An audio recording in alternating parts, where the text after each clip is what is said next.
Morning all. Beginning of the week, Monday the 26th, is it? Something like that, 26th. Well, that's the truck I had.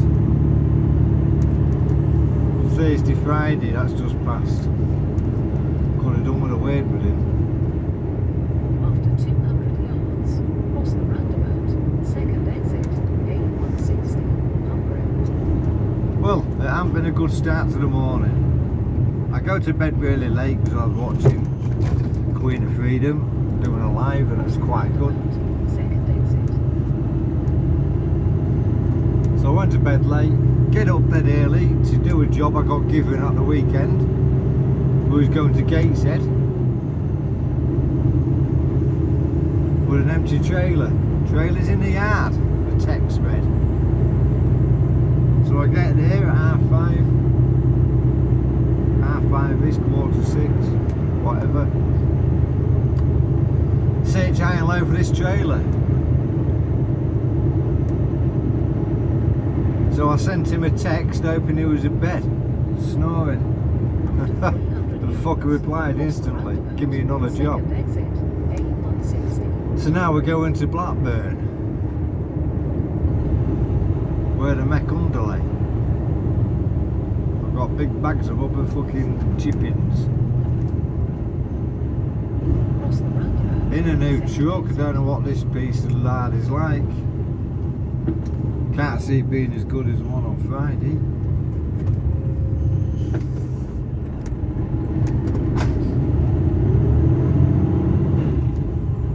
But we can see what this week's going to be like, can't we? Fucked about facing Monday morning.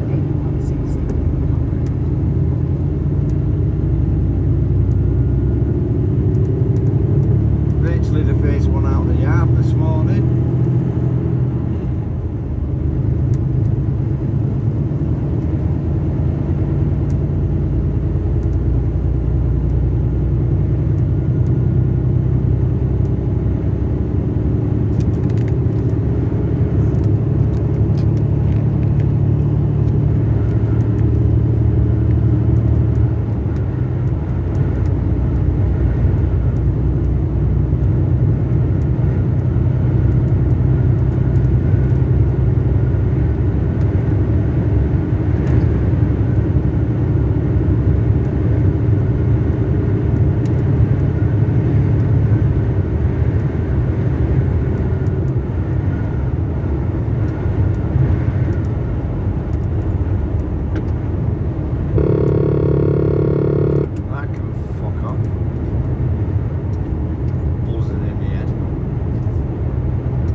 Well, I hope you all had a good weekend.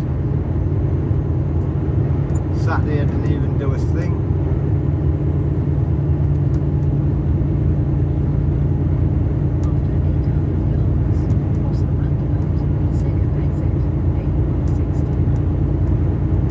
Sunday I didn't do much.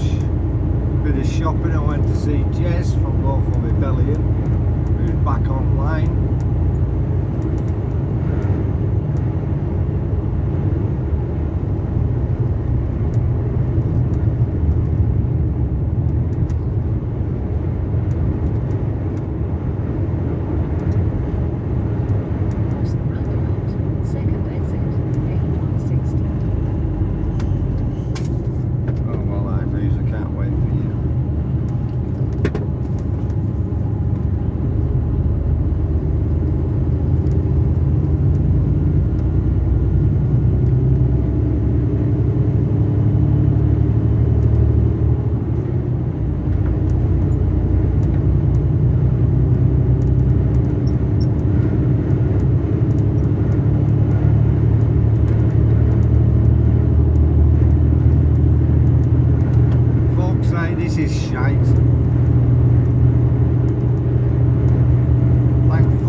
Farmer's Right. Friends and I'll be playing today. Pause away, The guys. fun- Well, guys, I've just decided I won't be in tomorrow if I'm in this pile of shite.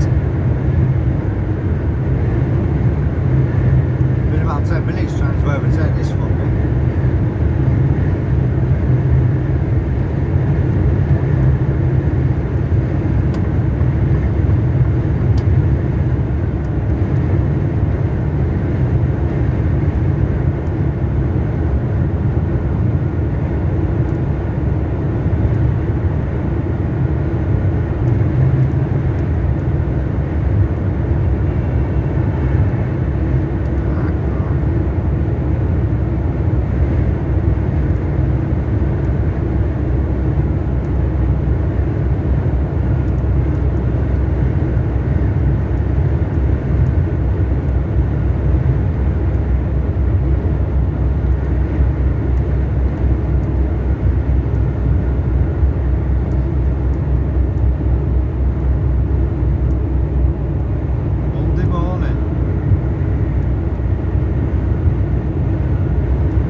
take my man. Jolene, Jolene, Jolene, Jolene, please don't take him just because you can. Your beauty is beyond compare, with flaming locks of auburn hair, with ivory skin and eyes of emerald green. Your smile is like a breath of spring, your voice is soft like summer rain, and I cannot compete with you, Jolene. He talks about you in his sleep, and there's nothing I can do to keep from crying when he calls your name, Jolene. And I can easily understand how you could easily take my man, but you don't know what he means to me, Jolene. Jolene, Jolene, Jolene, Jolene, I'm begging of you, please don't take my man. Jolene, Jolene, Jolene, Jolene, please don't take him just because you can. You could have your choice of men, I could never love again. He's the only one for me, Jolene. I had to have this talk with you. My happiness depends on you, and whatever you decide to do, Jolene. Jolene, Jolene, Jolene, Jolene, I'm begging of you, please don't take my man. Jolene, Jolene, Jolene, Jolene, please don't take him even though you can. Jolene, Jolene. Dolly Parton, Jolene on Smooth Breakfast with Gareth Evans at 22 minutes to 8. If you had an energetic weekend, this is the perfect place for those muscles if they're in need of soothing this morning. It was the Robin Hood Half Marathon yesterday, the Outlaw Triathlon as well in Nottinghamshire. I felt sorry for a bunch of cyclists. We were held at a junction just outside of Wreath so that the triathlon could come through. Hundreds got to the junction and swung right past our cars where we were stopped. But then a group came to the junction and they accidentally turned left instead of right. They went the wrong way. I was sat there thinking, oh my word, however many miles you are into this fabulous endurance race that you're involved in, you've taken the wrong turn. I was wondering, I don't know how they got on and whether they got back on track. Maybe if you were one of them, you could let me know. Been worried ever since. Marvin Gaye and Lionel Richie are lined up. They are ready to follow your latest Smooth Travel. It's next. This is Smooth Radio. Here at Smooth, we want to make you a winner. Yes, this Friday, I could be sending you for a weekend getaway to the stunning Seckford Hall. You'll get to enjoy a relaxing treatment in their spa before indulging in a gorgeous dinner at the hotel restaurant. Plus, you'll get £500 cash, so you can have an extra treat on us. Listen to Angie Greaves this Friday from 4 for your chance to win with Cinch. Buy your next car without the faff. Yes, that price includes full technical support. Oh dear, the Buy Now button on each page isn't clickable. Layla's web development agency will soon have more clients than they can handle. To avoid a code red, she needs new programmers. Okay, I've just tweaked the code, so everything should be fine now. Indeed can help her find great people fast. I need Indeed. Indeed you do. Screen for quality candidates using Indeed assessments to make sure they have the experience your job needs. To start hiring, visit Indeed.com/try today. Ah, the school run. Time to get the kids ready and get their immune support ready too. Here's Dad at the fridge, grabbing Actimel for the whole family. Packed with vitamin D, Actimel helps to support the immune system. Dad, what a hero. Actimel Immune Support contains vitamin D, which helps support the immune system. If you're looking for massive savings, it's a yes from SCS. Yes, you can save up to 50% on a huge range of sofas, recliners and chairs. Yes, you'll find up to half-price flooring and every carpet's fitted free. Yes, there's guaranteed Christmas delivery. And yes, there's a massive double discount on the gorgeous Mia sofa, now just $379. But the saving ends today at SDS. The offer subject to terms and selected underlay purchase. Delivery chargeable. Location fee varies. Say you run a toy shop. When your shop's this busy, you're one happy back-flipping bunny. But when your cash flow stops flowing, you can't buy more stock. It's time for Till, the car payment provider from NatWest that puts money in your account next business day. Switch today. It could save you time and money. Search Till by NatWest. Tomorrow begins today. Terms and conditions, fees and eligibility criteria apply.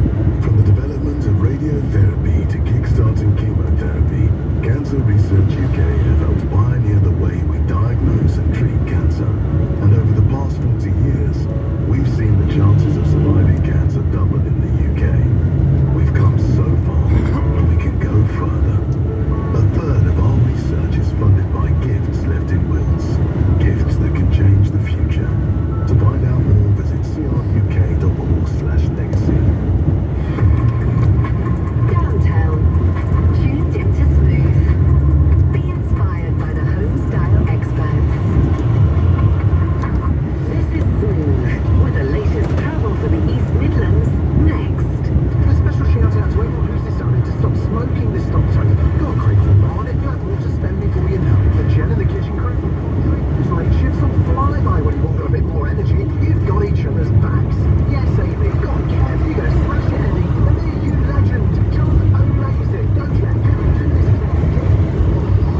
thank you from wherever you've got this. Quit smoking for 28 days and you're 5 times more likely to quit for good. For free support, search Stockton.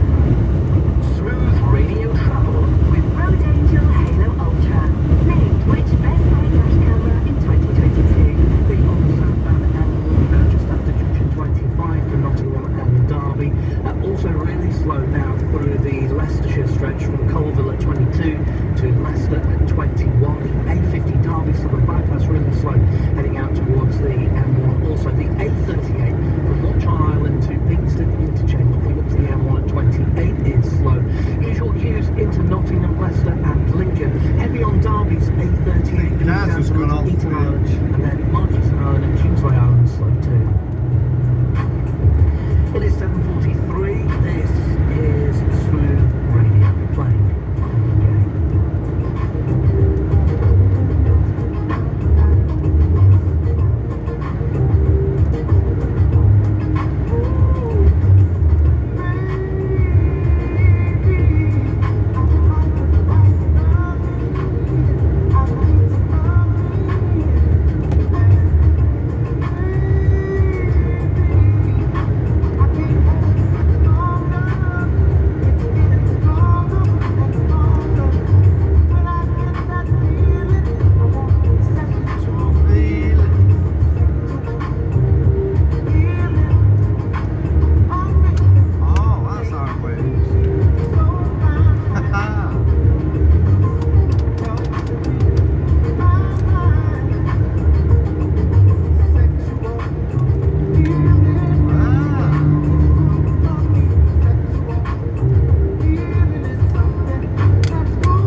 bitches, #lit. I only got 10 likes in the last 5 minutes. Do you think I should take it down? Let me take another selfie.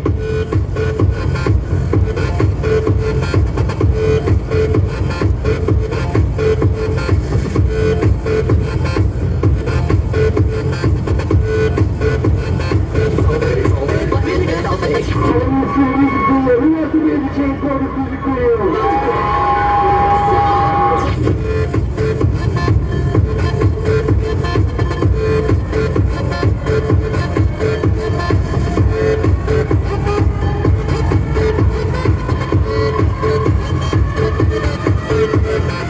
Wait, pause. Jason just liked my selfie. What a creep. Is that guy sleeping over there? Yeah, the one next to the girl with no shoes on? That's so ratchet. That girl is such a fake model. She definitely bought all her Instagram followers. Who goes out on Mondays? Okay, let's go take some shots. Oh no. Ugh, I feel like I'm gonna throw up.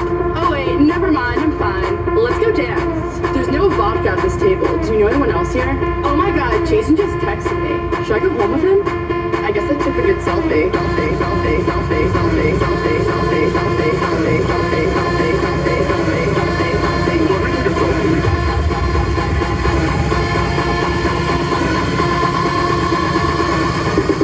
Let me take a selfie.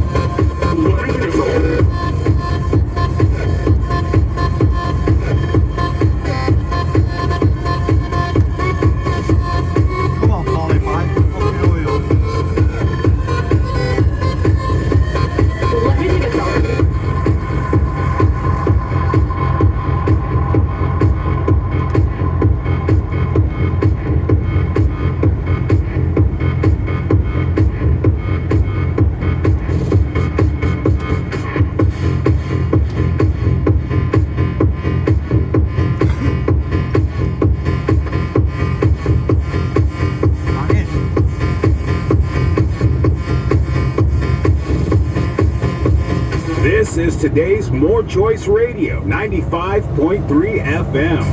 This is your summer station. Playing the hottest sounds around. Your non-stop party station. All summer long.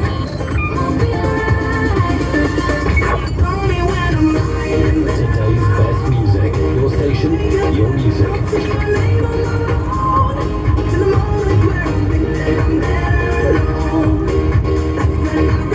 Playing the best music on the air everywhere.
Have come to Bradford and directed us to do this and given us over 40 million. So they know that actually in the longer term it will save money within the NHS. but also morally, it's the right thing to do. If people are suffering ill health and we can do something about that's what we need to do as a council.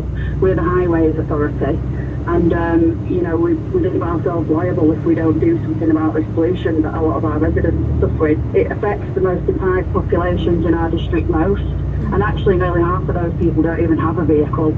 They are suffering this pollution every day, and we need to do something about it. Sally Jones there from the council, and our Bradford reporter Charles Hesler talking about the Bradford Clean Air Zone and how it might improve the everyday lives of thousands of people in the city. He's on his way now, by the way, to the official launch, and you can hear more about this throughout the day on BBC Radio Leeds. Stick with us.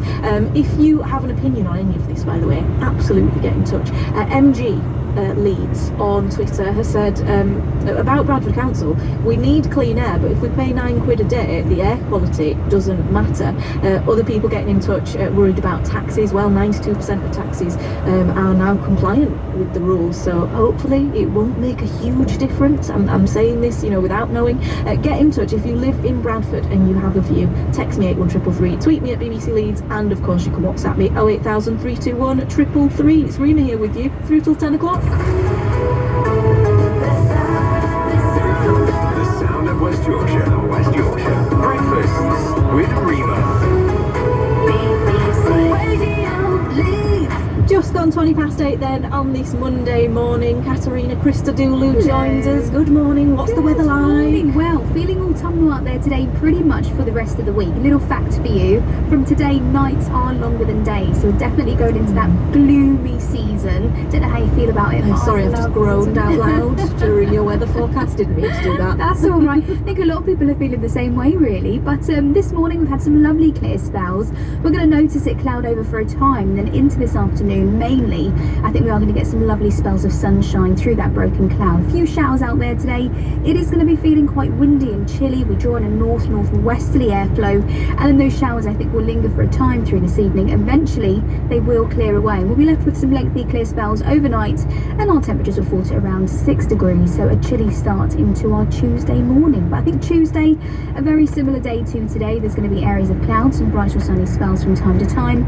Still the chance of a few showers out there tomorrow, but they will be very hit and miss. It is going to stay quite breezy but not as windy as today, and tomorrow we're looking at highs of around 13 degrees Celsius. So through the middle of the week, Wednesday, sunshine at first, then cloud amounts will increase through the day with spells of rain at times, and Thursday looks to be cloudy through the morning, sunshine through the afternoon with just the chance of a few spots of drizzle. Thank you very much, Katerina Christodoulou. I don't know why I'm thanking you. It sounds like it's going to be cold and horrible. But it's fine. It's fine. It's September. We should see it. We should have seen this coming. I mean, listen, I love autumn. I love it when it gets really cold. I love it when it gets dark early. I love the Halloween season. Halloween I'm excited for, I will say, so I'll take that. Katerina, before you go, I did want to run this past you. Earlier on someone texted in and referred to me as gorgeous Rena, and you laughed out loud. I did. Which I won't agree. You are gorge. You are gorge. I just thought it was a cheeky comment at this time of the morning. I liked it. Shoot your shot early on. Why not? Someone else has been in touch, anonymously, by the way. So they've not told me who their name is. They said, Rima, do you sing the Songomatopia song, which is our theme tune for our song the game that we play? Okay. They say, if so, you have a beautiful voice. Oh wow! Yeah, do you want to hear it? This morning. Do you want to hear the Songomatopia?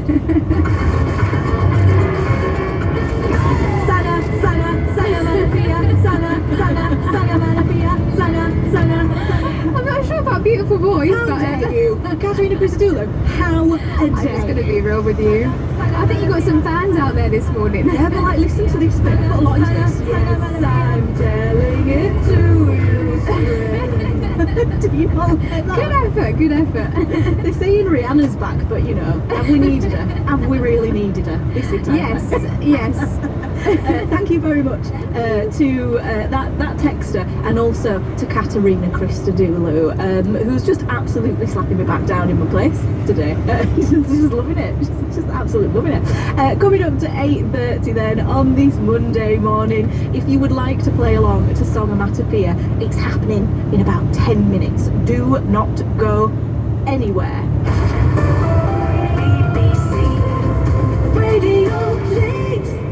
Right, time to talk about space. Yes, because it sounds like a Hollywood film, this, but in the coming hours, the American Space Agency, NASA, we've heard of them before, will crash a probe onto an asteroid. Don't worry, it's to see how difficult it would be to stop a sizable space rock from hitting Earth. I honestly wish they'd just done it and told us afterwards, because now I'm worried about it happening. The DART mission is taking place at nearly 7 million miles away, and officials say the test rock is not due to hit Earth, nor will the test accidentally send it in our direction. I hope that they are sure about this. Here to tell us more is Francesca Flynn. Morning, Francesca. Morning. How are you doing? Yeah, good, thank you, yeah. I must ask you, why are NASA doing this and letting us know what's happening? Because I would think I'd be happier in ignorance, if I'm honest. Well, hopefully I can reassure you a little bit. It is for our benefit down here on Earth. We're being promised. It's a test by NASA's space agency. It's a bit of a mouthful of a name. They're called Double Asteroid Redirection Tests, so I think we'll stick with DART. Okay. The goal is to prove a spacecraft can navigate to a specific asteroid and then deliberately crash into it, which would change the object's speed and path. Now, astronomers currently estimate there are around 25,000 It might just go puff and not fucking effective one little bit. And essentially the hope is that this could provide some vital data to help researchers prepare for an asteroid in the future that could have a catastrophic impact on our planet. Again, trying to reassure you here, we think the last asteroid of a dangerous size that hit Earth was 65 million years ago. That did cause the extinction of dinosaurs though, so obviously the idea is to test technology to try and keep us safe from anything like that. But don't just take my word for it. Nancy Chabot is a leading scientist on the project. Once we've identified asteroids, we can predict where they are for on the order of decades to 100 years. And so really having that amount of warning time is completely realistic. In which case then this idea of just giving those asteroids a small nudge to change their position slightly is really a situation that you want to be in. I don't want to disappoint any sci-fi fans listening this morning if the mission doesn't quite mirror films like Armageddon. Sorry, because the aim of the mission is to deflect the asteroid, not destroy it completely. Sorry about that. Do you remember that film, by the way, Francesca? It was so weird how they were like, actually, we're not going to train astronauts to drill a hole on an asteroid. We're going to send oil drillers from Earth and train them to become astronauts because that's clearly easier. Yeah. I mean, clearly. I'm glad NASA isn't doing that. I'll say that much. How is this going to happen then, Francesca? What are the next steps? Yeah, no, oil drillers inside. The experts already singled out the asteroid they're targeting. It's called Dimorphos, and it's a small space rock, and it's orbiting a larger one.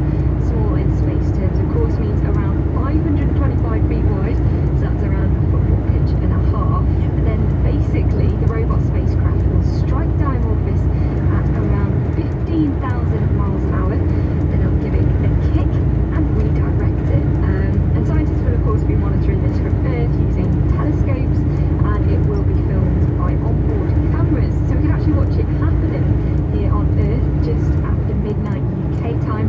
NASA will be streaming the entire event on all of their social media accounts. Okay, I like it. I like that they've also given it a scary name, Dimorphos. It adds to the drama, doesn't it? It's not reassuring you, is it? It's not at all. I'm really worried, Francesca.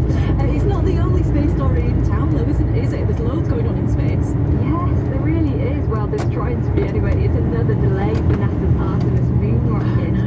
That was due to go to launch from the Kennedy Space Center in Florida tomorrow. And if you remember, there's a few of them floating around at the moment, but this is the mission to get astronauts and their crews back on the moon after 50 years. Fuck off in. Sadly, a tropical storm that could become a hurricane has pushed this back for the third time in a month. Before that, if you remember, it was a fuel leak and a technical It's just been a nightmare. Yeah, so we're going to have to watch this space, I think, for that one. Yeah, I was saying this after the first time they had to delay it because they were giving it big ones and then they had to delay it, and it was just a bit embarrassing, wasn't it? It was a bit like, oh god, no, we're not doing that anymore. They should just do it quietly, shouldn't they? Yeah. And then be like, oh, it was a success. This is what I mean about about this. Don't tell us about it. Tell us after you've smashed up the big asteroid, then we'll all be happy. Yeah. Francesca, thank you so much for being here this morning. I don't feel any better, but I am glad that Francesca's all over it and she knows what's going on. That was our very own Francesca Flynn telling us about this NASA project that's going on. They're going to crash a probe onto an asteroid, basically to see how difficult it would be to stop a sizable space rock from hitting Earth, and hopefully that doesn't happen. Coming up to 8:30 then on this Monday morning, I've got some Aztec Camera coming up for you, some Sam Ryder and some Joe Jackson. First though, time for a bit of travel and the headlines. On the roads then, just in case you are headed out. One lane closed and queues on the M1. That's going north between junction 40 at Ossett and junction 41 at Cargate. Slow, but all the lanes are open again on the M62 going east. That's from junction 22 at Rishworth Moor and junction 23 at Huddersfield. And staying on the M62 heading east, junction 27 at the Gildeston turn off. A lane closed there. That's because of emergency repairs. So that's adding to any travel time through that little patch of road.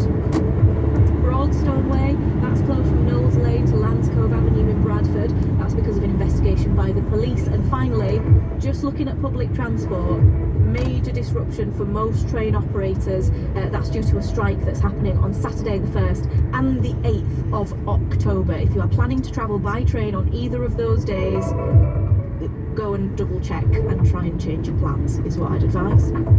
Anything else, do let us know. The number that you need is 0330 123 0182. Right now, time for the headlines.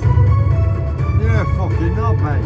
It's 8:30. Good morning, I'm Sarah Read the Wakefield. fucking There's a court signs. appearance later for two teenagers from West Yorkshire who've been charged with the murder of a 15-year-old boy in Huddersfield. Kyrie McLean was attacked close to the gates of his school on Wednesday.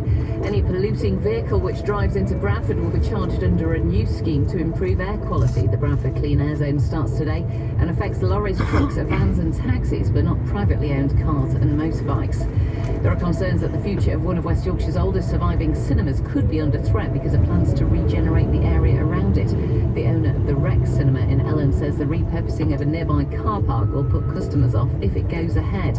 Rugby League legend Kevin Sinfield has announced he's doing another gruelling challenge to raise money for motor neurone disease. He's calling it his Ultra 7 in 7 challenge.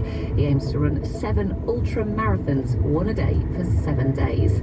Now, Batley Bulldogs are one win away from a place in Super League following yesterday's 32-28 victory at Featherstone Rovers in their Championship playoff semi-final.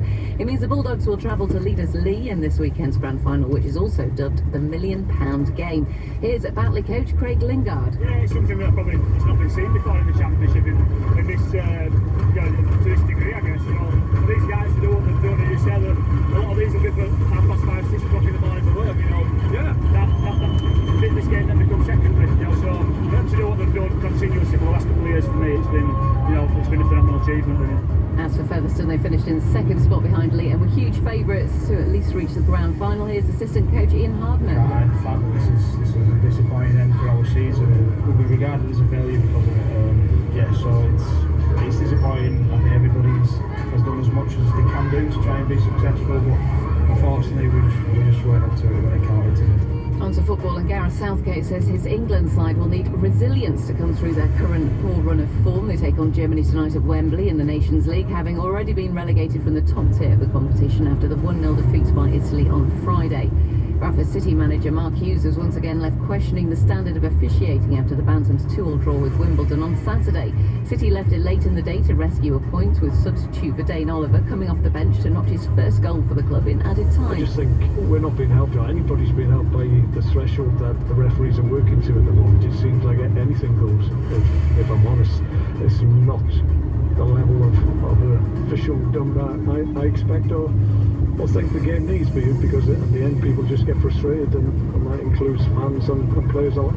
In cricket, the Northern Diamonds won the first trophy in their history yesterday. They beat the Southern Vipers by 2 runs to win the Rachel Hayhoe Flint Trophy down at Lords. And England's cricketers are at 2-2 in their T20 series with Pakistan. It's after their hosts won the 4th match by 3 runs. Cloudy today, some showers around, covered to sunshine this afternoon, breezy with highs of 14 Celsius.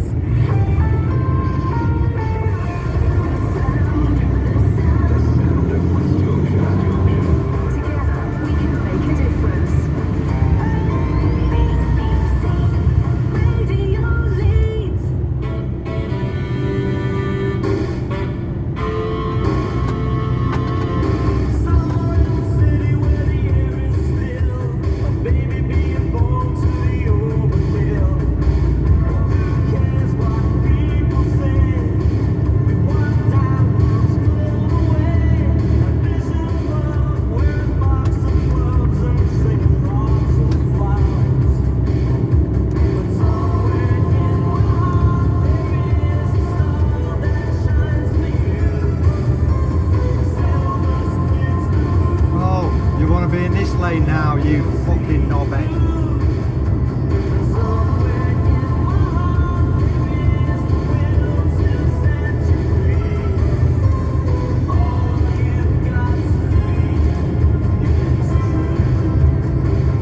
Wanted to be in the middle lane, now he wants this bastard lane.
Clear spells develop and our temperatures are thought at around 6 degrees.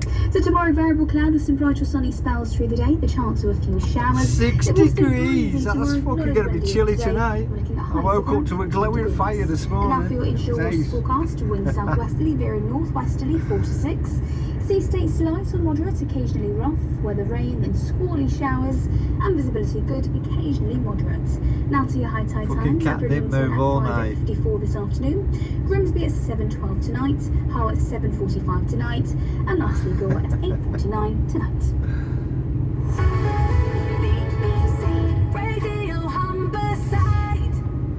Just gone 25 to 9 then. Now it sounds like a Hollywood film, but in the coming hours, the American Space Agency, NASA, will crash a probe onto an asteroid to see how difficult it would be to stop a sizable space rock from hitting Earth. The DART mission is taking place nearly 7 million miles away, and officials say that the test rock is not due to hit Earth, nor will the test accidentally send it in our direction. Let's hope not. Well, here to tell us more is Francesca Flynn. Good morning, Francesca. Hello? No, or hopefully we'll be more successful with this actual mission of trying to crash this probe into an asteroid. This is to see how difficult it would be to stop a sizable space rock from hitting Earth. We did hope to hear from Francesca to tell us a little bit more about why they're doing this and how we can be confident that it's not going to accidentally go in our direction. Because it's a million miles away. A little later on. Well, we can't hear about that at the moment. I'm going to tell you something else instead. I've been meaning to tell you, and that is that this weekend there was a bit of a dispute in our household. He's going to smash up. There then, but this was about whether to have pork pie cold or hot. Oh, don't you talk shit like that. Britney Spears and some banana ramen for you. Do not go anywhere. Breakfast with Rima.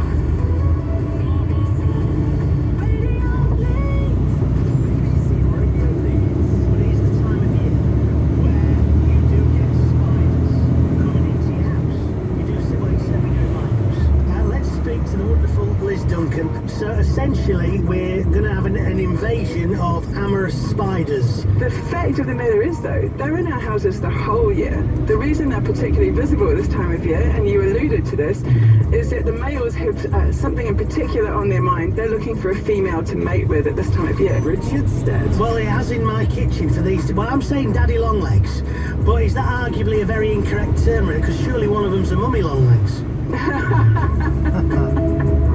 So indeed. One of them is a mummy long legs. Weekday afternoons from 2 With Richard Stead. BBC Radio Leeds.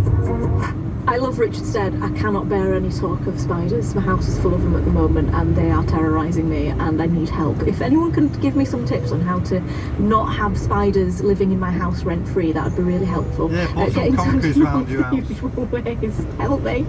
Text me corner. 81333 and you can tweet me at BBC Leeds as well. Right, in the news then, you've probably seen this. The pound has hit an all-time low against the US dollar as markets continue to react to Friday's announcement of the biggest tax cuts in 50 years. Labour, meanwhile, will today promise an alternative plan for growth, including billions of pounds of investment in green energy as it continues its conference over in Liverpool. Here's our political reporter, Tony Bonsignore, who's in Liverpool for us. Good morning, Tony.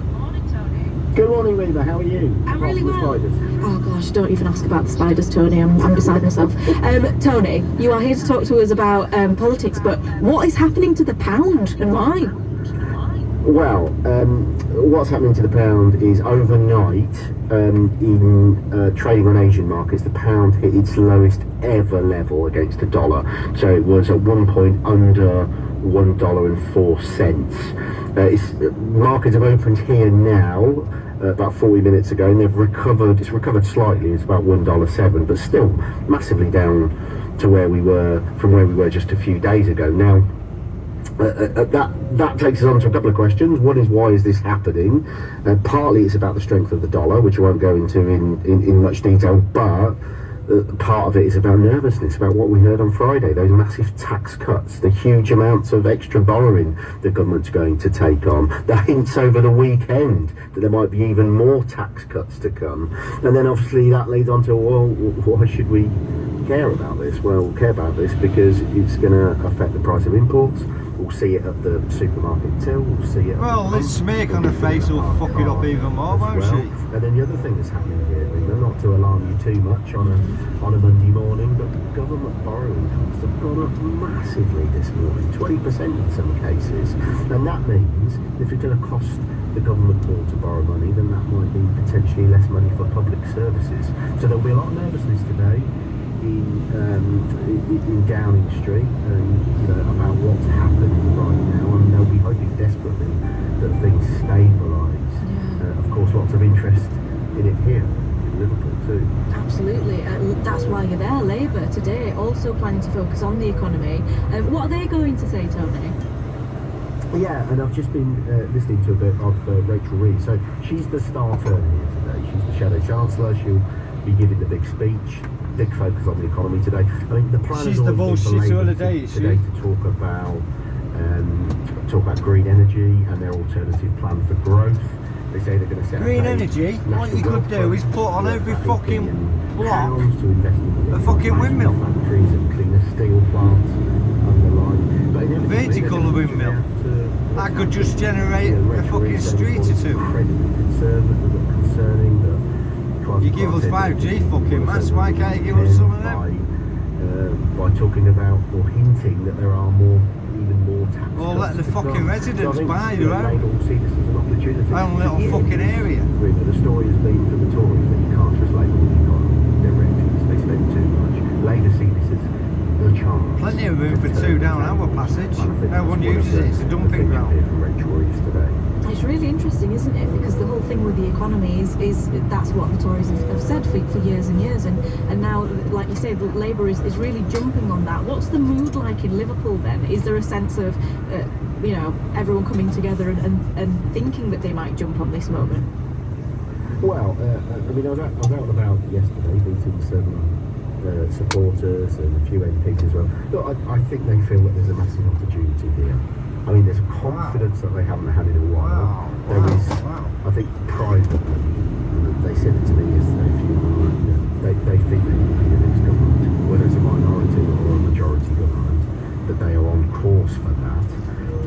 But I do think there is nervousness about the fact we've still got a couple of years probably till election, a lot can happen between then, a feeling perhaps that Labour needs to do more in its policies, to develop them, have a more compelling policy offer. Andy Burnham's doing the circuit around here at the moment, the Mayor of Greater Manchester, and he's been explicit about it, saying Labour needs to do more So, you know, I would say it's optimism, it's confidence, but mixed with a little bit of nervousness, because I think everybody I've spoken to knows that there's still an awful long way for Labour to go and a lot of work to be done before they can, you know, before Keir Starmer can go to Downing Street. Well, we'll see what happens. I'm sure you will stay across it for us, Tony. Our political reporter, Tony Bonsignore. Before I let you go, Tony, I must ask you, because you did bring it up, do you know how to get rid of spiders out of my house? Because I do need help on that. Well, I can do one at a time. You know the old glass and a piece of paper trick? We've gone far beyond that point, Tony. Yeah, you've got loads. Just told you, lady, a couple of conkers. So, I'm not allowed to get in your room, in your corner, you know? We absolutely love them. So, spiders in our house are welcome guests. Well, I suppose that they're taken care of in that way, Tony. That is strange, though. That is weird to me. I'm terrified of spiders. I wish there was someone in my house who'd like them. Tony Bonsignore, political reporter, father of children who love spiders. I don't know what to make of that. Are you someone that has some advice for me, spiders-wise? I said this a few weeks ago, actually. It wasn't, I think it was the second day of doing the breakfast show. I got into the shower at 4 a.m. and there was a spider in the shower with me. I don't even know how it got in there. Terrible and terrifying.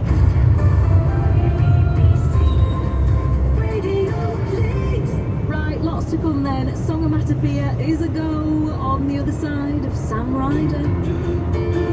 This is new for me. I really like it. It's called Somebody. It's Rima on BBC Radio Leeds.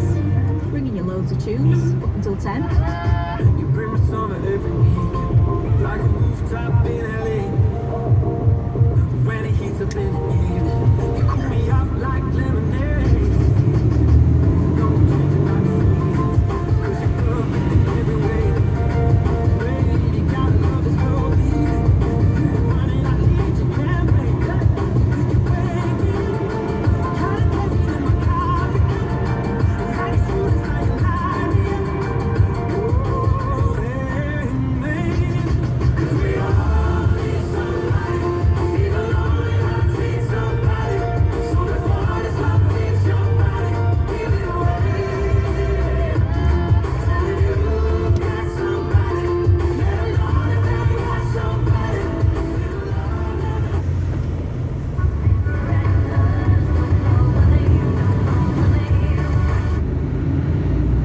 And toys to hampers. The perfect gift pairing for each and every birthday card. It must be a moonpig.com. Get a free card today if you're a new customer. Use code FIRSTCARD. Postage not included. T's and C's apply. At Priceco, everything must go. Priceco on the Euroway trading estate Bradford is closing down, but the fantastic savings keep on coming. You can save up to 8% on a huge range of big brand items, but only while stocks last. Electricals, handsets, pets, vacuums, homeware, tools, feed on barbecues, all at closing down sale prices. But hurry, because once they're gone for good in the Priceco closing down sale.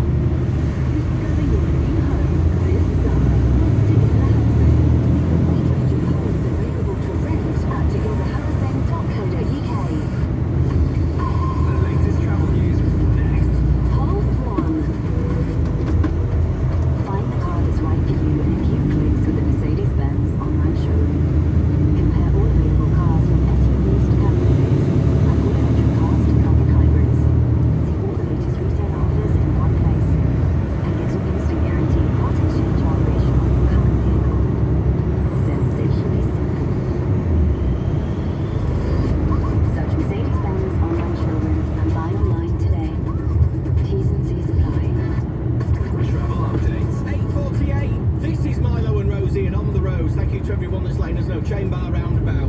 It's really busy this morning. People struggling to get on the M62. I think was it Cheryl? I think that rang and just said that she was waiting for about half an hour just to get onto the M62 at Chain Bar. Rubbish. Also, Sticker Lane in Bradford. You've got temporary traffic lights and roadworks causing delays there. M62 westbound. Travel time of about 20 minutes between 19 and 18.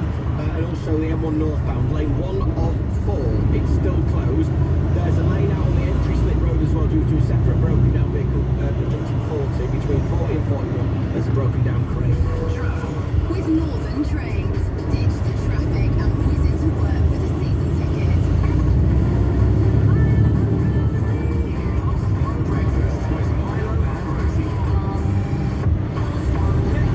We're playing Daily Cockerel, 10 to 9 right now. See ya. Unstoppable first. On Pulse 1.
Joe Jackson. So difficult. Marshmallow, Bastille, some Bananarama to come as well. How jolly. Let me know what you think. Fucking shite.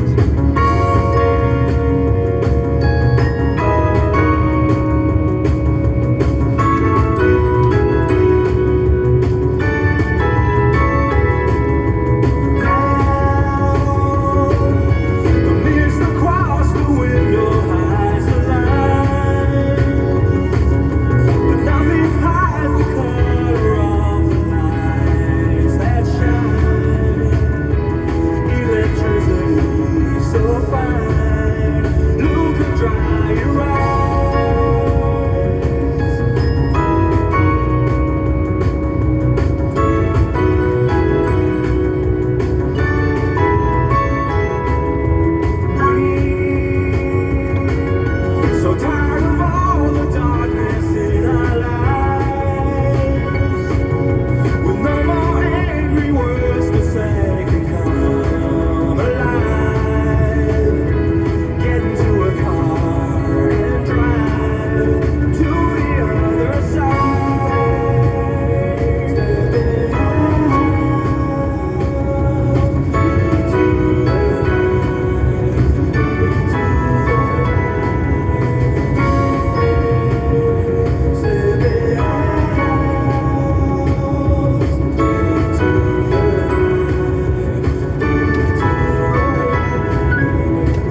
BBC Radio Leeds. A very manic energy, that song, isn't it?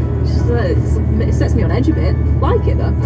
Stepping out on BBC Radio Leeds, we are approaching 9 o'clock, on this Monday morning. Don't worry, we've already done 8 o'clock. We're fine, we're past it. 9 o'clock now. It's the 26th of September. We are playing Song Onomatopoeia. Already so many correct answers coming in. Let's have a look. Andy at Cadam's been in touch. 26th of February, September. Fucking hell. Christmas is coming. He says, I think you'll find them vacating the area.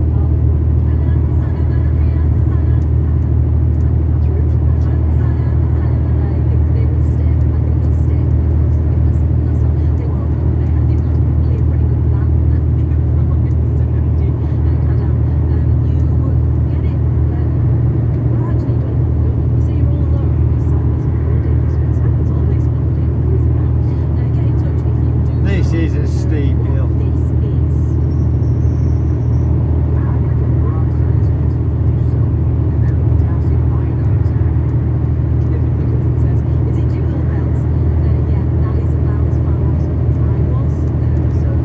Flat out, 45 mile an hour.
6 at Chain Bar.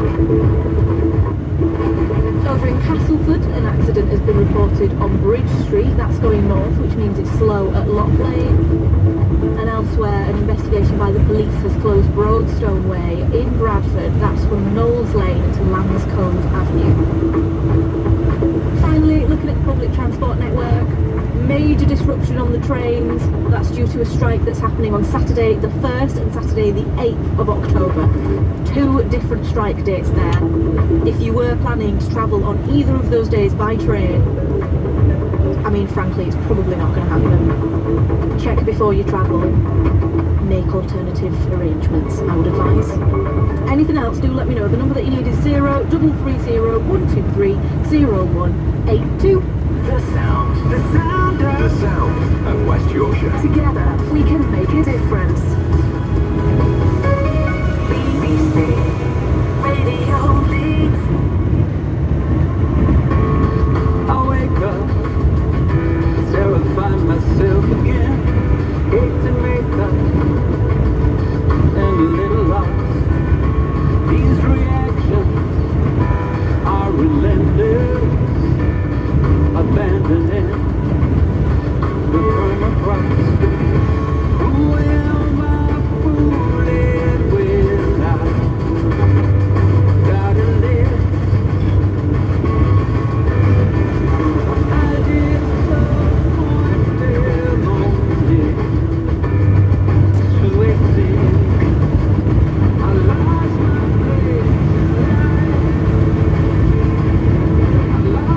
my point in a field. I lost my peace to love, and I lost my faith in you.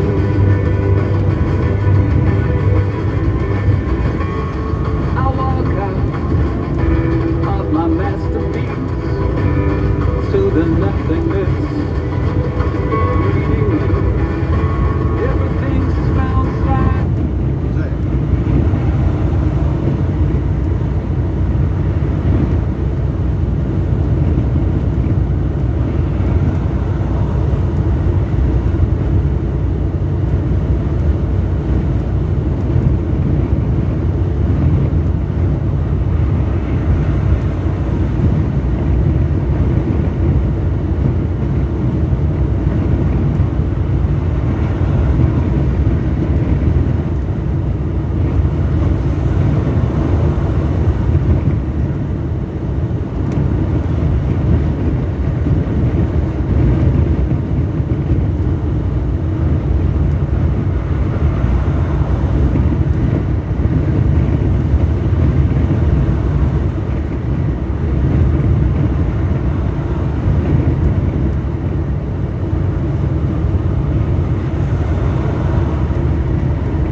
I want to talk about history because 75 is an absolutely crucial year in this brand new emerging science.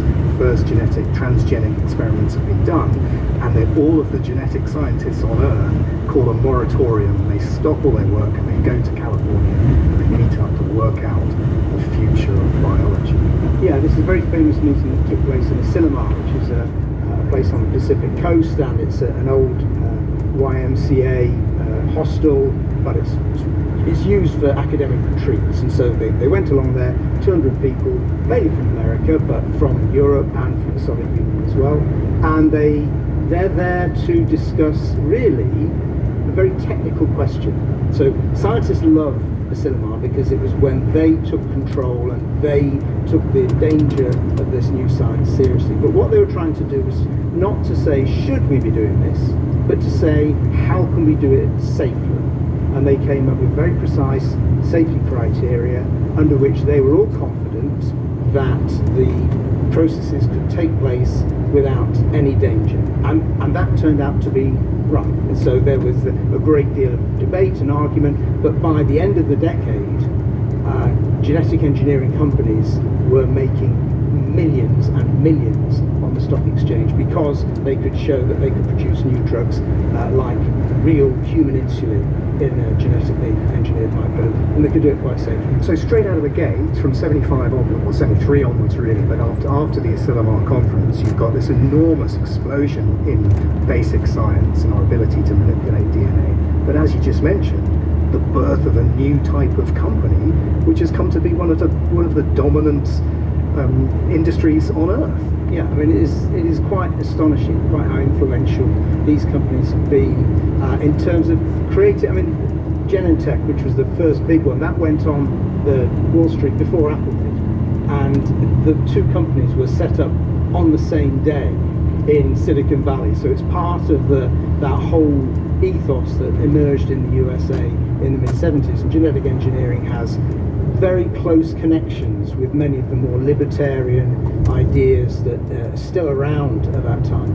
And from the very outset, it wasn't only the scientists who were worried, it was also the creative type. So Michael Crichton wrote a book called The Andromeda Strain, which was about a virus that came from outer space and killed everybody. It wasn't genetically engineered, but it became used as a way of describing what would go wrong. And then in the late 80s, he wrote Jurassic Park, where he didn't write the phrase, your scientists have been spending too long thinking about how to do it, they didn't think about whether they should do it. That's in the film, but it's the idea is there.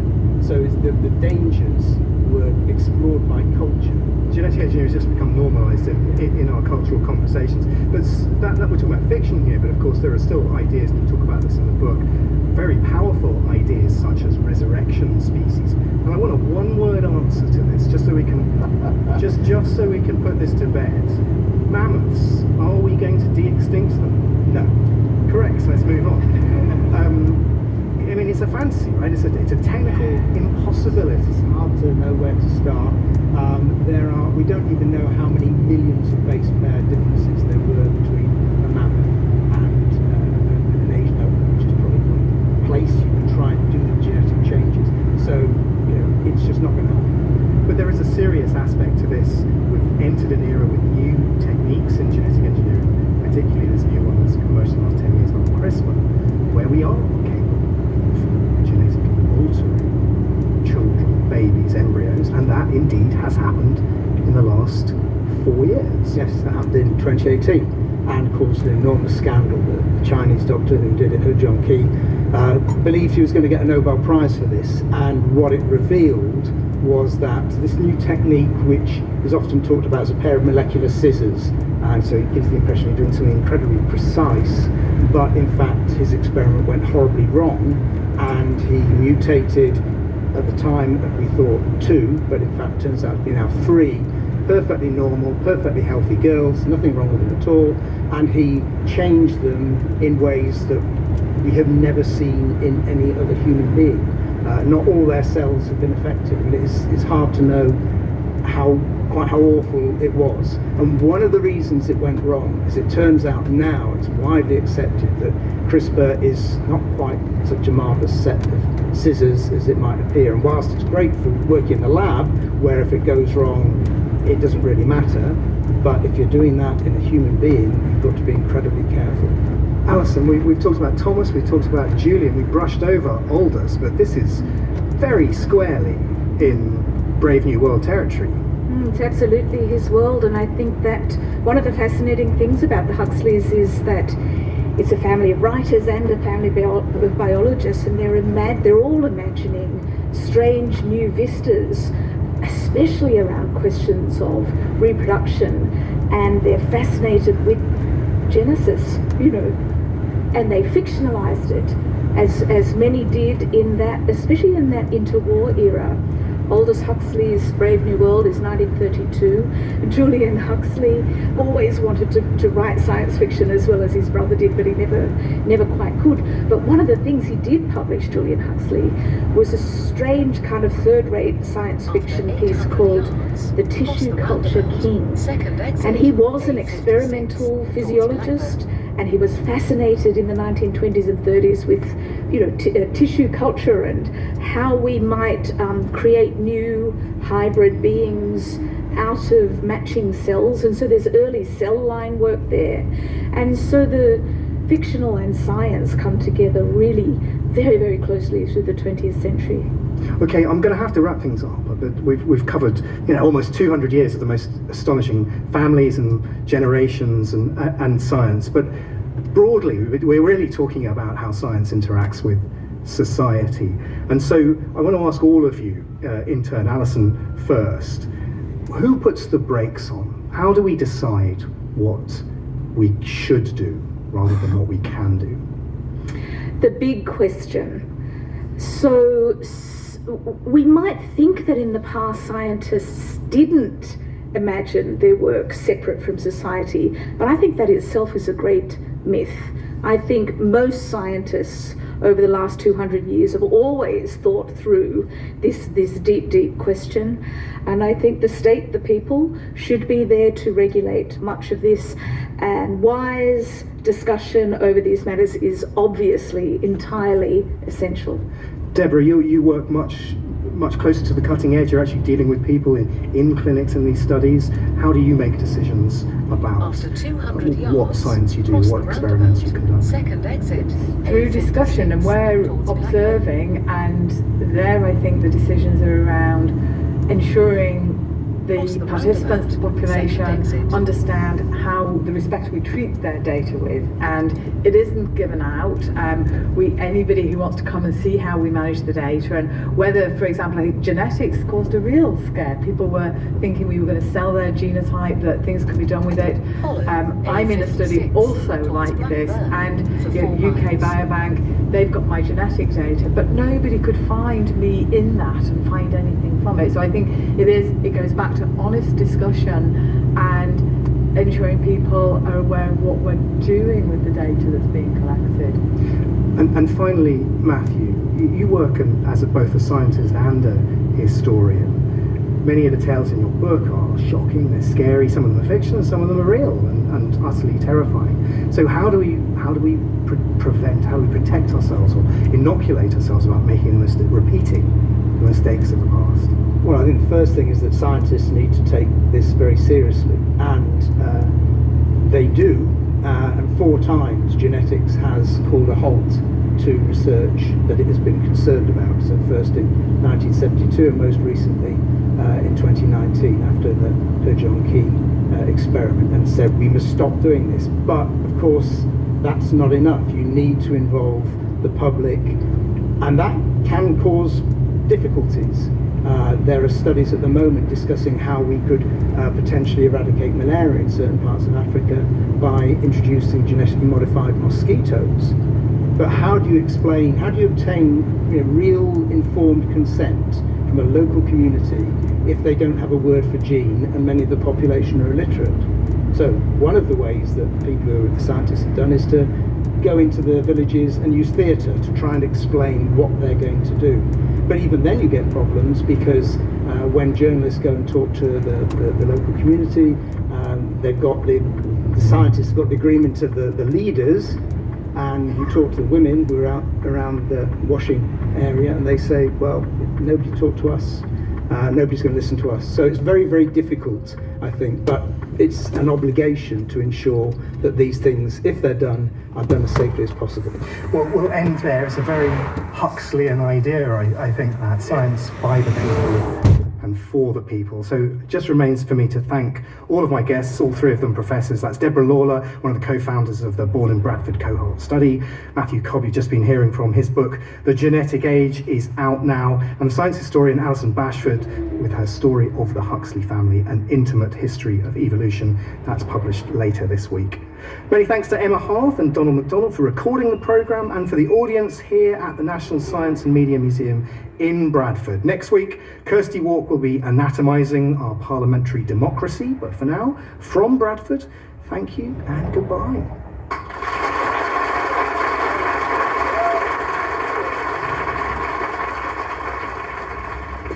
Start the Week was presented by Adam Rutherford and produced by Katie Hickman.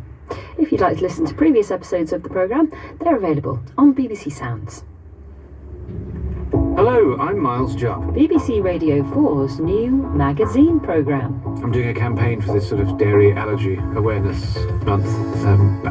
Actually, they're not calling it that. What are they calling it? I don't want to. Oh, this is a non-judgmental space, Miles. Lactose intolerable. Oh dear. Well, exactly. Wow. Whatever Next with Miles Jupp. One of the things we radio presenters like to do.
Beautiful records to come, including our album of the week, it's Land of Dreams by Mark Owen.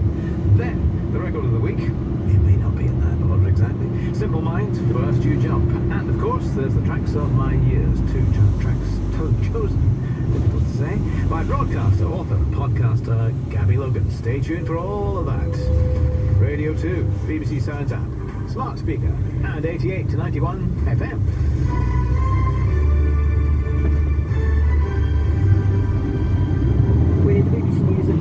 This is Jason King. The pound has recovered slightly after it plummeted to an all-time low against the US dollar during early trading this morning. It's now $1.07. Oh, we knew that before you fucking did it. Announced by the Chancellor on Friday. And they say that due to general financial volatility. But Susanna Streeter, a financial analyst, said the markets were concerned about the direction of government policy. What this is a loss of confidence in the government's economic management. Simply, there is real concerns about the fact that these historic tax cuts, the like of which we haven't seen for 4 decades, are simply unaffordable. And not just that, but they will fuel inflation, and that is the real worry. The Shadow Chancellor Rachel Reeves says suggestions the government's considering even more tax cuts and borrowing have made things even worse. I do think the Chancellor the flames on Sunday in suggesting that there may be more stimulus, more unfunded tax cuts, which has resulted overnight in the pound falling to an all-time low against the dollar. And crucially, this is contributing to higher costs of oil prices that are denominated in dollars. Ms Reeves is due to set out Labour's plans to stimulate economic growth today. She'll tell the party's annual conference in Liverpool that they'd create a national wealth fund to invest in green energy and technology projects. 9 people have been shot dead by a gunman at a school in the central Russian city of Izhevsk. Local officials say the man also wounded 20 people before turning the gun on himself. The region's governor said some of those who'd been killed were children. 2 teenagers are due to appear at Leeds Magistrates Court today, charged with the murder of 15-year-old Kyrie McLean outside a school in Huddersfield. Both boys, aged 15 and 16, have also been charged with possession of a bladed passport. 8 people smuggler raised concern of the BBC's Panorama programme that the government's plan to send asylum seekers to Rwanda won't stop them trying to reach Britain. Ministers have defended the proposals, which have been legally challenged by human rights campaigners. Jane Corbyn has more details. The people smuggler tells me he charges £15,000 per person for a passage from the Middle East to Britain. He says he warns people about the potentially deadly risks. In April, the British government signed a deal with Rwanda to send some migrants there to have their asylum claims processed. The man I spoke to said his customers would not be put off by this.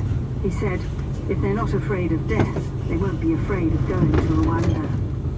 Aldi has revealed its pre-tax profits fell by 87% last year, but the budget supermarket chain says it's gained more than 1.5 million customers compared with last year as households try to deal with the rising cost of living.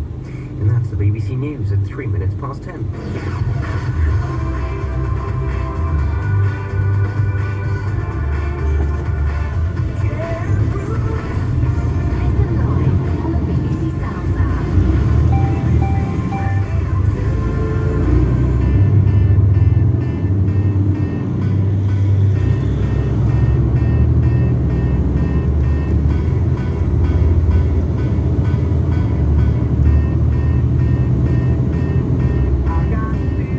Tell me about it.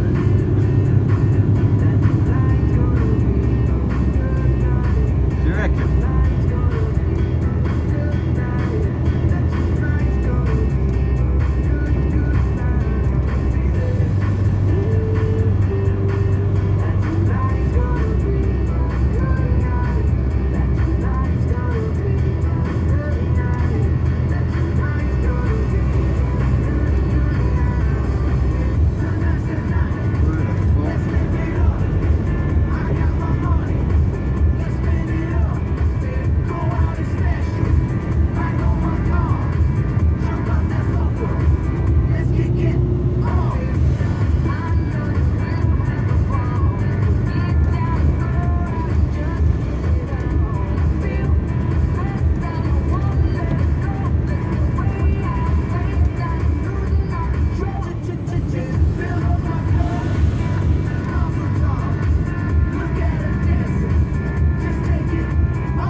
I got a feeling I'm not going to like this place.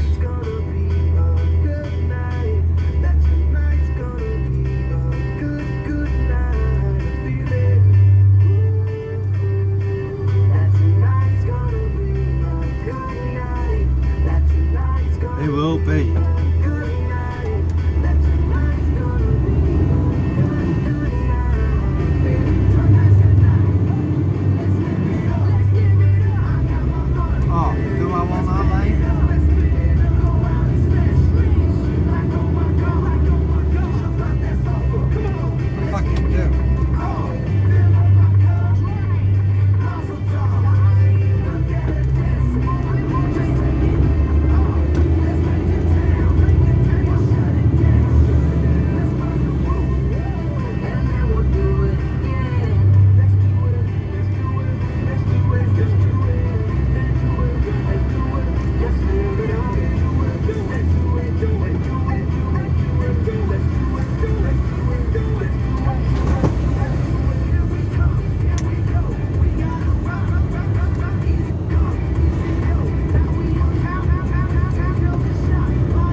lad waving at me. I think. I waved to him back anyway.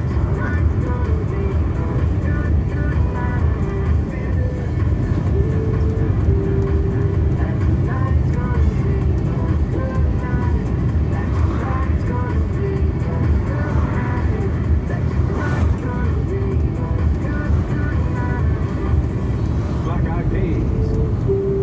I got a feeling. It's nearly 8 minutes past 10. Today is Monday, 26th of Hey, if it is past 10 already. Good morning to Gary and Carl. Gary and Rick, Cara Show. They're enjoying the show. Currently on the island of Crete. 2 minutes to go. Showing off really.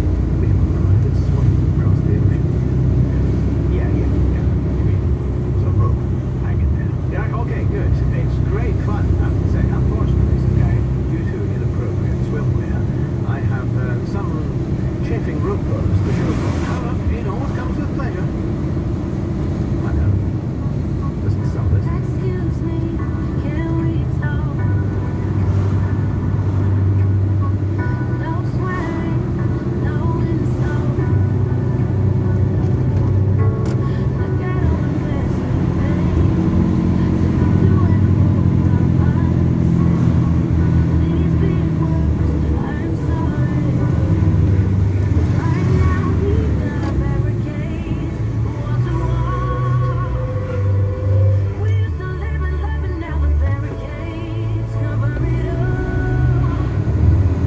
We used to be alive, but now it's not allowed for us to go down and fire up. We're gonna tear down all these barricades before we fall and lose it all. Excuse me for shaking. I'm angry and breaking. I can see it in your face. I only control Oh, you bastard, I hated it. Twat. I fucking needed to be down there. You daydreaming fucking idiot. Oh, now I'm gonna get nicked. Really?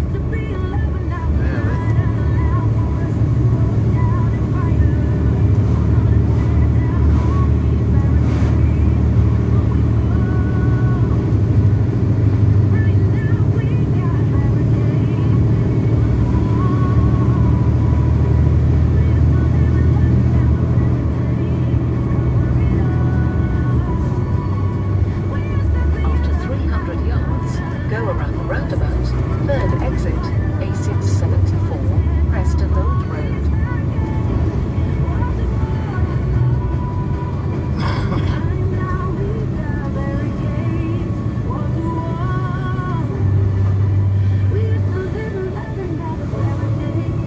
Oh, it's a fucking minute. Go around the roundabout, third exit. Redora, let's go. And barricades. Yes, 11 minutes past 10 now. If you remember all the way back to the beginning of the summer, the beginning of the autumn, we asked you to go green back then and get planting. Well, then you so pro-show. Loads of you have been in touch with your pictures. Yes. Fucking had to be a little mini roundabout. Of course, some great stories of green-fingered success. One or two failures, but we won't dwell on those. But anyway, next week Zoe will be hosting our very own Harvest Festival. If you got involved at all, then why don't you drop Zoe an email and you and a big beach on radio to breakfast show. I'm sure you grew up gigantic. So, maybe your carrots. Shut up, Ken, you're boring.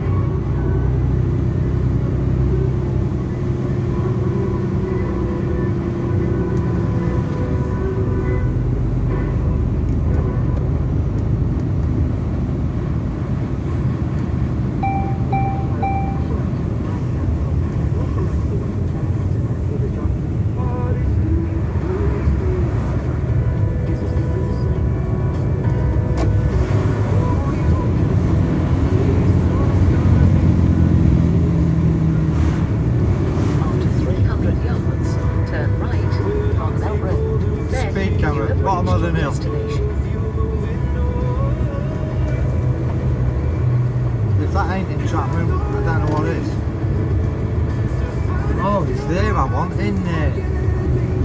Bastard. Then you have reached your destination. Oh no. Twat. Twat, twat. I know where I am now. Fucking knew it'd be one of them mornings.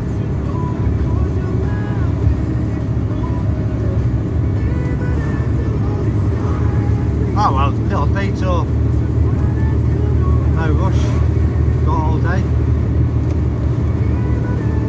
Soz.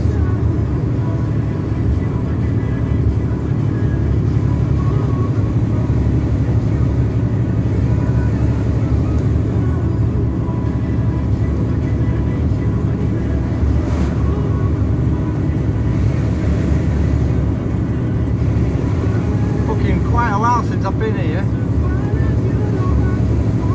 I knew I was going on the shelter, but I couldn't remember the place. After 300 yards, go around the roundabout. Third exit, A674, Redland Run.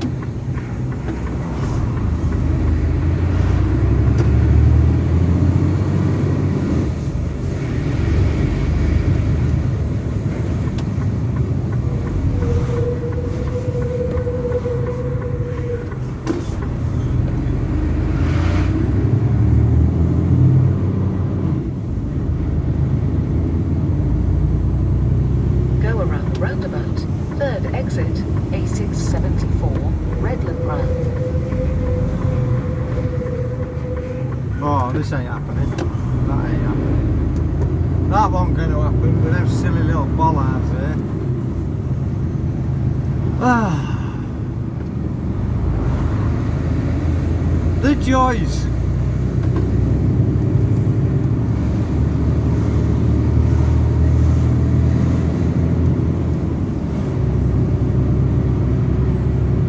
Well, if you're new to the game and this happens to you, After 800 just yards, don't worry. turn right, A6078, way, way. A lot of people are getting flustered, maybe, I don't know. Don't fucking worry about it. If it takes you 10 miles to turn round sensibly, it takes you 10 miles, doesn't it? If it takes you 20 miles to turn sensibly, then it takes you 20 miles. As long as everything's safe, who gives a shit if you're late? Some places moan at you, just tell them to shut the fuck up and get a go there. Turn right, A6078, way, way. Then make a U-turn. Oh, shut up, lady. You're fucking talking nonsense.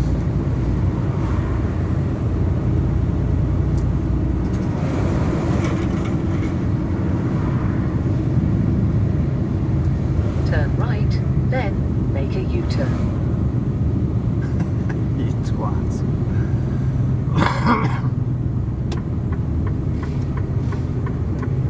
Right, I'll straddle two lanes as I'm a cunt.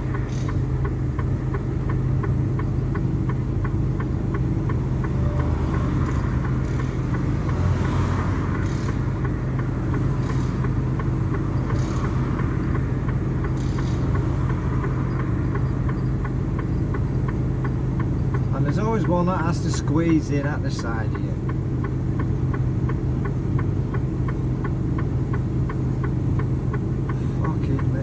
Winds you up for a bastard millisecond. Now I have to pull in to fucking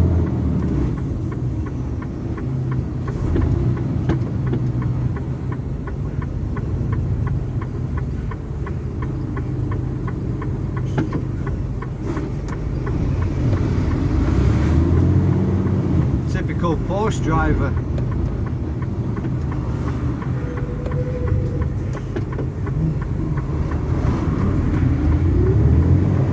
Expensive car, so I've got no brain. Well, let's hope I can turn around here somewhere.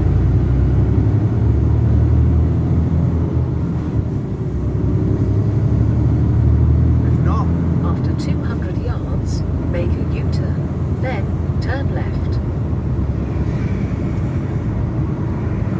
Make a U-turn, then turn left. oh yeah. Yeah. do that. I like that lady.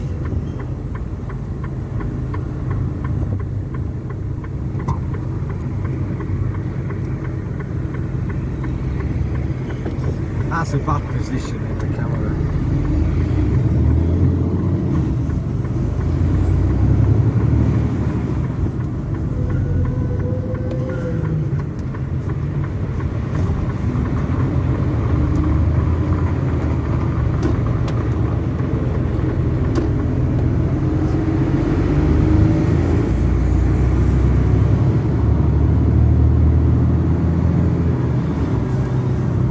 After 200 yards, turn left, A674, King Street. Well, I know where I'm going now. I remember the place. Turn left.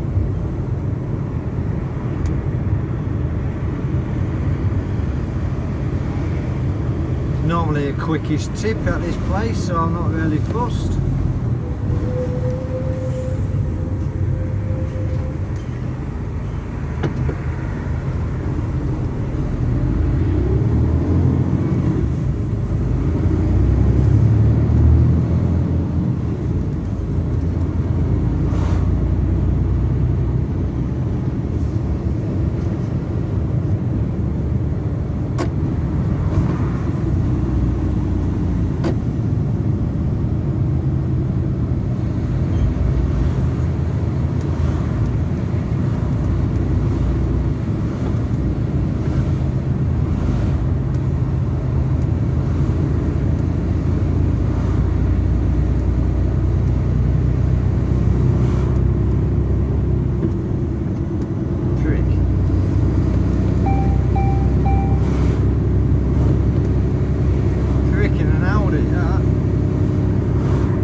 After 200 yards, cross the roundabout, first exit, A674, Redland Round.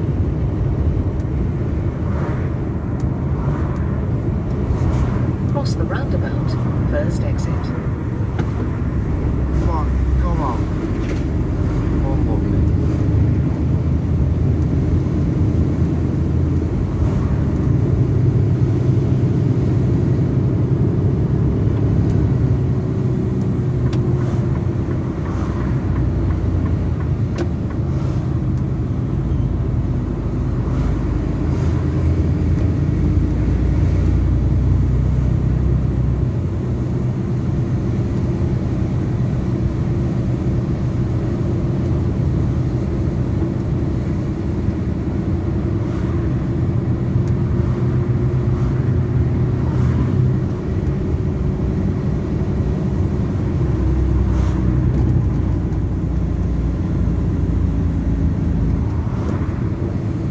Shouldn't you be on the path?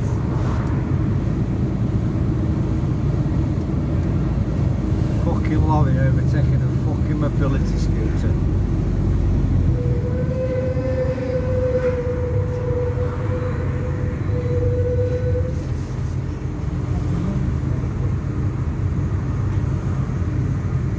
Fucking hell, I've seen it all.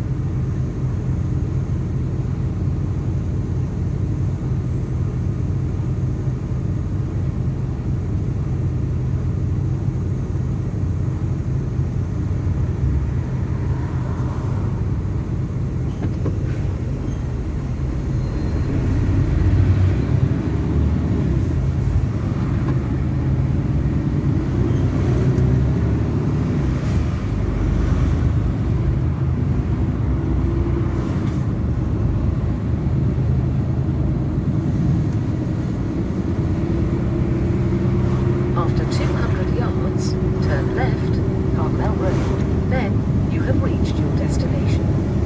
Ah, you did that to me last time, lady. Turn left, then you have reached your destination. I know otherwise.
going to be one of them days.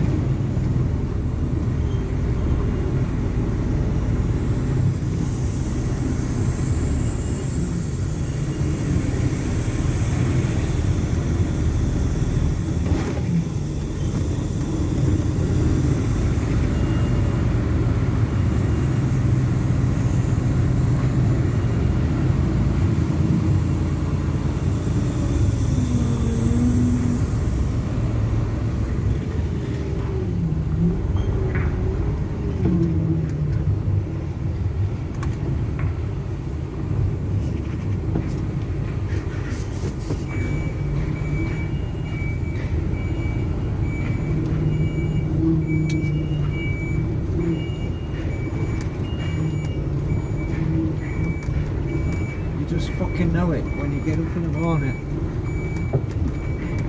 and you fucked about face fucking thing.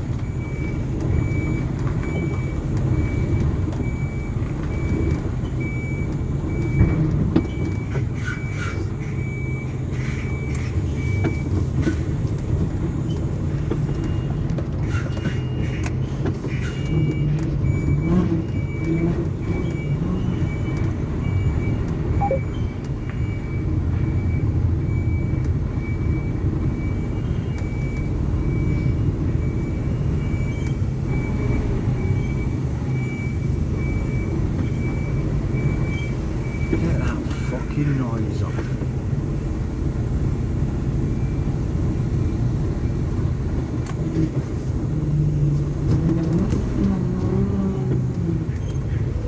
Right, that's us guys for a minute or two.